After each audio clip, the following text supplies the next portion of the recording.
পবিত্র মাহে রমজানে আমাদের যতগুলো করণীয় রয়েছে তার মধ্যে সর্বপ্রথম এবং সর্বশেষ যে জিনিসটি হলো আমাদের মধ্যে থাকতে হবে, সেটা হচ্ছে সমস্ত হারামকে পরিহার করতে হবে এবং সমস্ত হালালকে আল্লাহর আদেশকে মেনে নিতে হবে বলে সুবহানাল্লাহ। এক কথায় আমাদের বুঝে নিতে হবে। এরপর আসি রমজান মাসের সম্মান।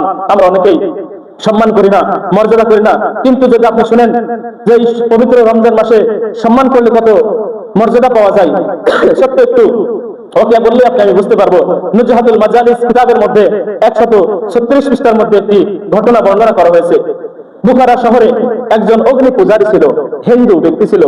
এক পর্যায়ে যখন রমজান মাস চলে আসছে, তখন তার সন্তানকে নিয়ে ওই হিন্দু পূজারী বাজারের ভিতর দিয়ে যাচ্ছে। এমতো অবস্থায় ওই হিন্দু পূজারীর একটি সন্তান ছিল, ছোট বাচ্চা ছিল। ওই ছেলের হাতে যে খাবার ছিল, ওই খাবার তার ছেলে দিনের আলোতে প্রকাশ্যে বাজারের মধ্যে দিয়ে যাচ্ছে আর ওই খাবার খাচ্ছে।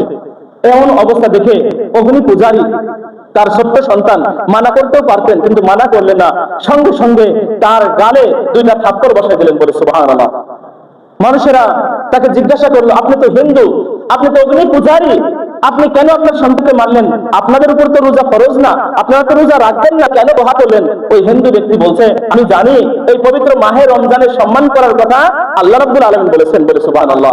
সুতরাং আমি রোজা রাখি আর না রাখি সেটা বড় বিষয় নাই, রমজান মাসের সম্মান করতে হবে বলে সুবহানাল্লাহ। রমজান মাসের সম্মান করলাম কেননা এই সন্তানকে আমি শিক্ষা দিচ্ছি যে বাবা, রমজান মাস যখন আসে তখন এই রমজান মাস মুসলমানদের ইবাদতের মাস, মুসলমানদের রোজা রাখার মাস হচ্ছে রমজান মাস। সকলেই রোজা আছে, তুমি যদিও বা হিন্দু তবুও তুমি প্রকাশ্যে খানাপিনা করতে পারবে না বলে সুবহানাল্লাহ। এই জন্য আমি আমার সন্তানকে শাসন করলাম রমজানকে সম্মান করার জন্য।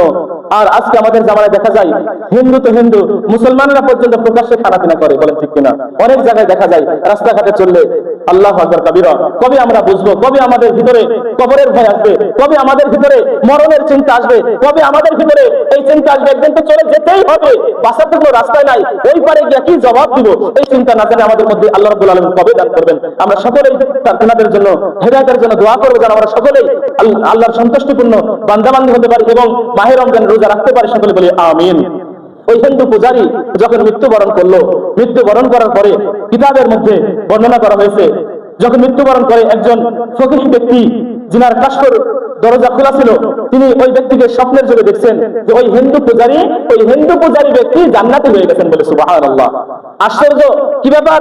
তুমি তো হিন্দু, তুমি তো হিন্দুদের ঘরে থাকতে, তুমি তো ঠাকুর, তুমি বিভিন্ন দেবদেবীর পূজা করবে, তুমি কিভাবে জান্নাতে আসবে? তখন ওই ব্যক্তি বলছে, হিন্দু পূজারী বলছে, আমি পবিত্র মাহে রমজানে আমি রমজানকে সম্মান করেছিলাম, আমার সন্তানকে নিষেধ করেছিলাম, আঘাত করেছিলাম, যেটা রমজান মাস, এই রমজান মাসে বাইরে খানাপিনা করা যাবে না।